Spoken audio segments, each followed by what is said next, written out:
Zionis itu memang kampret. Terbukti ketika serangan Iran membalas serangan Israel masuk ke wilayah pendudukan Israel, maka kocar-kacir para penduduk Israel mencari perlindungan di bunker-bunker. Di saat mencari selamat tadi, perlakuan diskriminatif dialami warga Muslim dan Kristen Palestina di Israel yang tidak diberi akses masuk ke bunker perlindungan selama serangan udara Iran beberapa waktu lalu. Padahal warga Israel ada juga yang beragama Muslim dan Kristen, namun Zionis ya Zionis. Mereka itu bukan manusia. Kalau mengacu pada hukum humanitarian atau hukum humaniter internasional secara tegas mengatur bahwa masyarakat sipil atau warga yang bukan kombatan memiliki hak-hak khusus yang harus dijamin keselamatannya selama masa konflik bersenjata.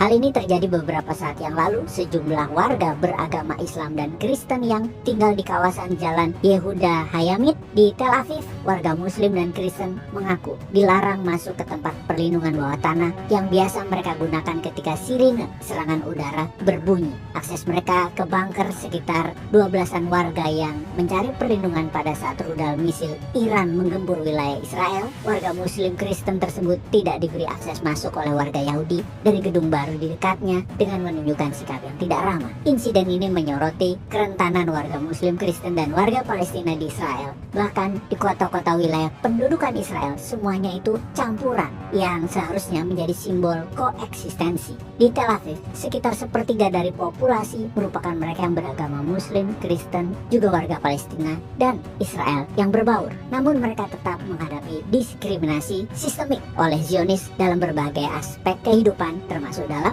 situasi darurat. Agaknya Iran harus kita doain supaya rudalnya itu masuk 50%, bukan hanya 10%, biar ambiar itu kota-kota Israel melebihi ambiarnya kota Gaza. Untuk itu Iran meluncurkan pada gelombang ke-12 dalam operasi Janji Sejati 3 sebagai pembalasan atas serangan Israel. Mereka mengirim sijil. Namanya terinspirasi batu neraka penghancur Raja Abraha. Rabu malam akhirnya Iran meluncurkan rudal sijil yang tersimpan bertahun-tahun untuk melawan Israel.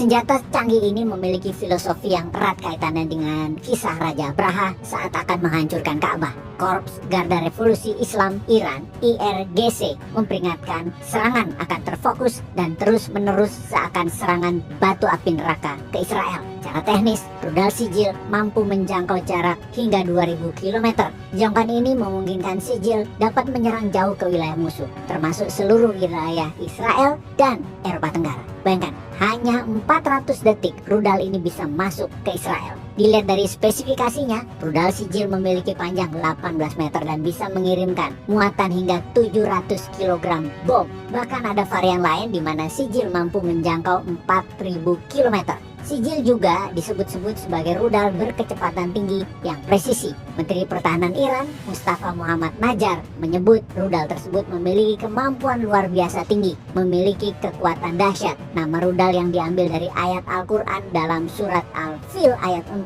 dari kata sijil. Para musyafir mengartikan sijil sebagai tanah liat yang dibakar. Ini adalah senjata yang dikirim langsung oleh Allah Subhanahu wa Ta'ala lewat utusan burung untuk membinasakan pasukan bergajah pimpinan Raja Abraha jahat yang akan menyerang Ka'bah di Mekah. Menurut tafsir Ibnu Katsir, Allah Subhanahu wa Ta'ala mengirimkan pasukan burung yang berbentuk seperti burung walet dan burung balsan. Setiap burung membawa 3 buah batu yang terbuat dari tanah liat yang dibakar. Siapapun yang terkena batu ini akan hancur dan binasa. Dalam buku Hikmah Kisah Nabi dan Rasul susunan Ridwan Abdullah Sani dan Muhammad Kadri dikatakan batu-batu sijil berasal dari neraka.